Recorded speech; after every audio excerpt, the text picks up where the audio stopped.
on the marriage completely.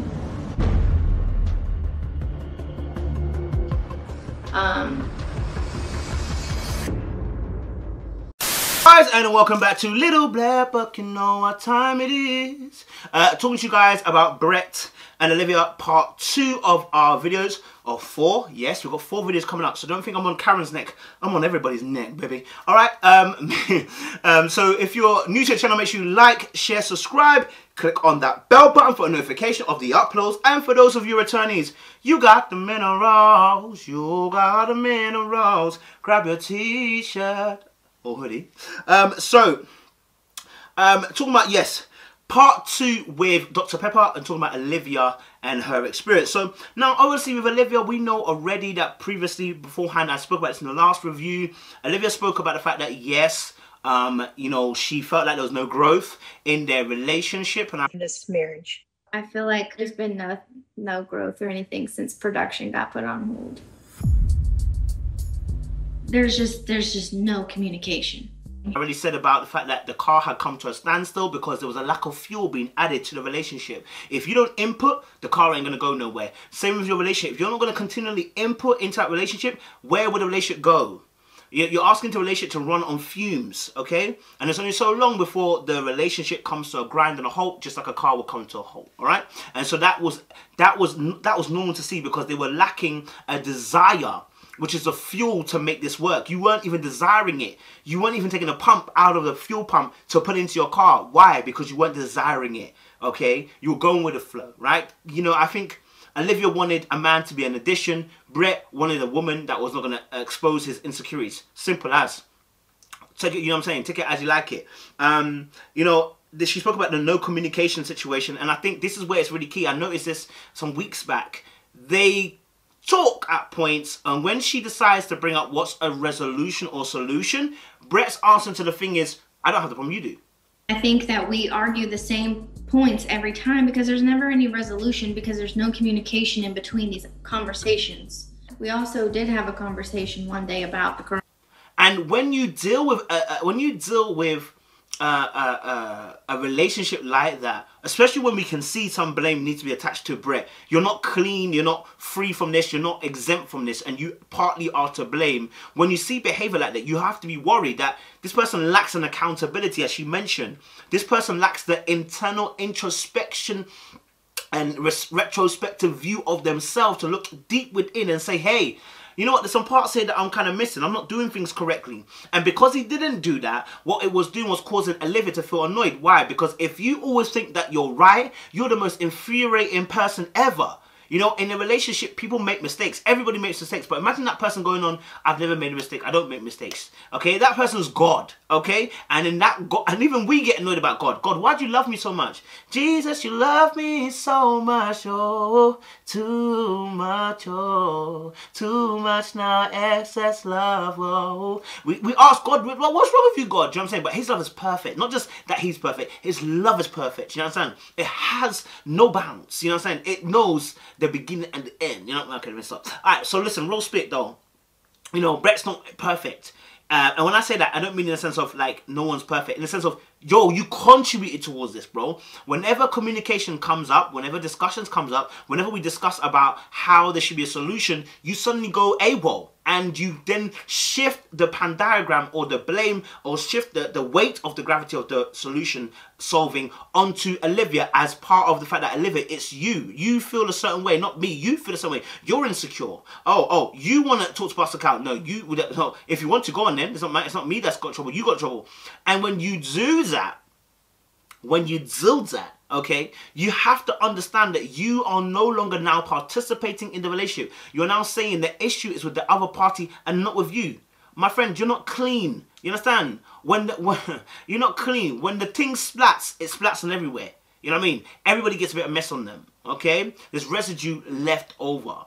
And so that's the reason why a lot of their problems are happening, is because they fail to resolve issues. Now, Woody and Amani, they're going to be next if they don't learn how to resolve issues and keep sweeping underneath the carpet. You cannot keep sweeping stuff underneath the carpet. It must be dealt with. Do not be afraid of conflict. Conflict is a part of life, and resolving conflict is also a solution to life. You must learn how to have conflict, fight in a certain way, and resolve it in a certain way in order to win in this life.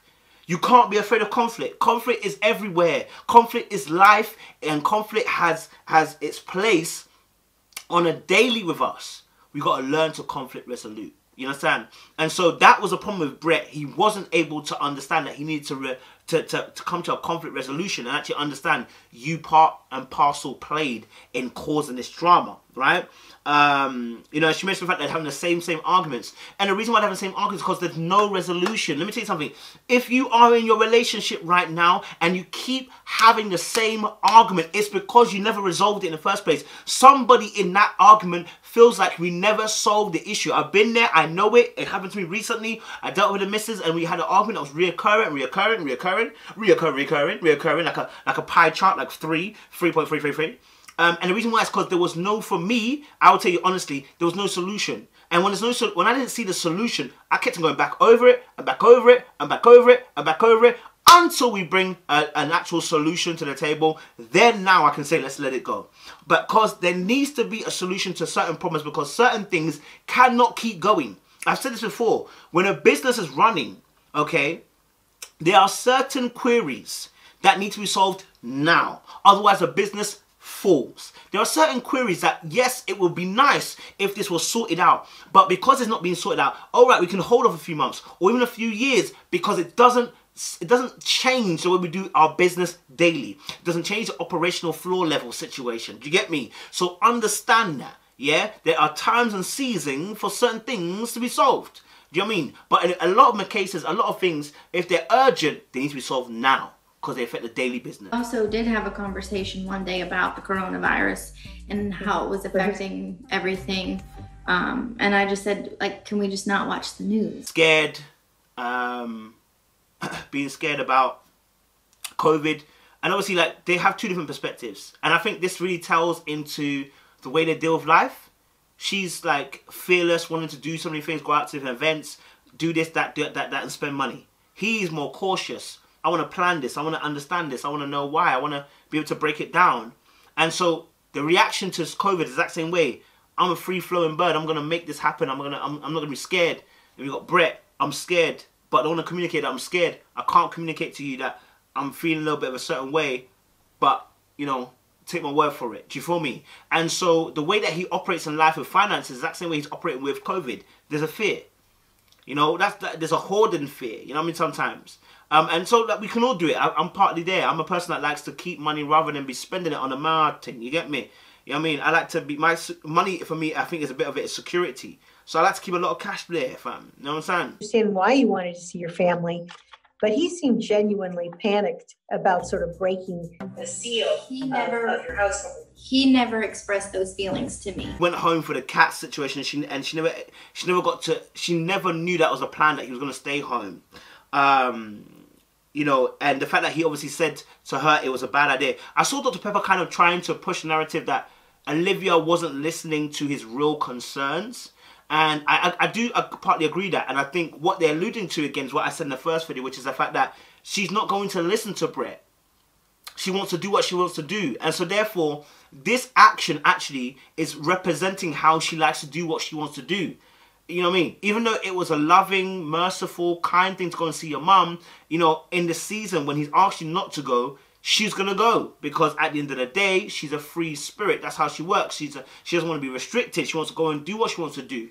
And her husband should be an addition to that. Okay? You had not given up on the marriage. I didn't start to feel like I'm giving up on the relationship until I came home to an empty house. Yeah, that obviously he was moving out. She was thinking that, okay, he's moving out.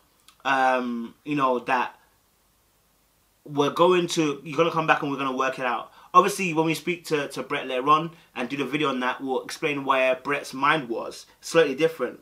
Sees the end of the road, basically. And that one thing you have to understand about Brett is, Brett's a very logical, sound kind of guy. Like, his thinking is very perpendicular. Is that the right word? Very regimented, I should say, yeah? He's a logical If he can't see the end, he's just like, bruv, what's the point? Do you understand? No, if I can't see it, why am I doing it? What's the point?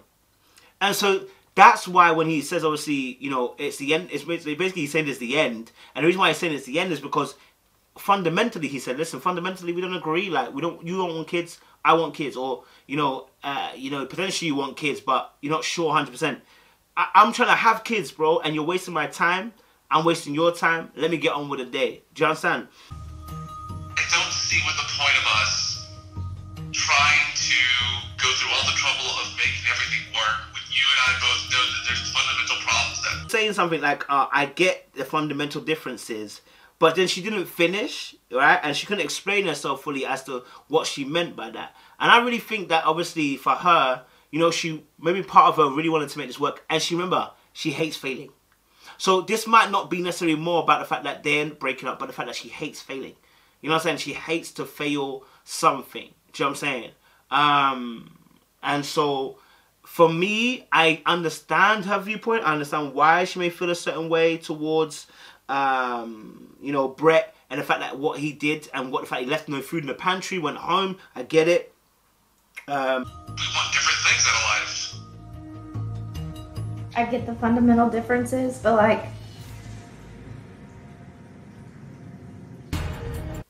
Yeah, so it's obviously the scenario with Brett, you know, she was trying to win him back almost, but she didn't want to give up. And the reason why she wanted to give up is because she doesn't like losing. She doesn't want to feel like a quitter, right? And so that's why she couldn't explain the fundamental difference between the two of them, which is when he was saying about we've got a fundamental difference, we reached the end of the road. Although we're gone to the end of the road, still I can't let go. Like, even though they've reached the end of the road for Brett, for her, she's looking at it as, I can't lose.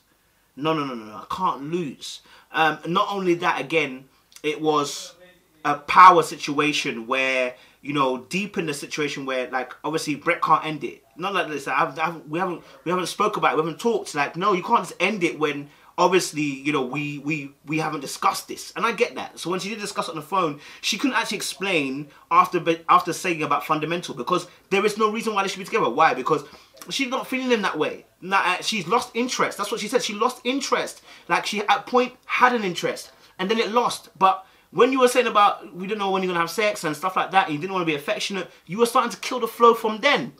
And so for her, you know, the fact that she couldn't explain after the fundamental, like, okay, why we should be together kind of thing, that told you everything to know. The girl was done out here, do you know what I mean? Like, it was unfortunate, and I understand why she wanted to keep it going. I know she wanted to try harder, but Brett was done. And I think that's both Olivia and Brett's fault, and that's something that they both need to work on. So, guys, we're going to do a part 3. We're going to do Pastor Cal and Brett as well, and drop a little video for you. Make sure you guys stay locked, stay loaded. We appreciate you.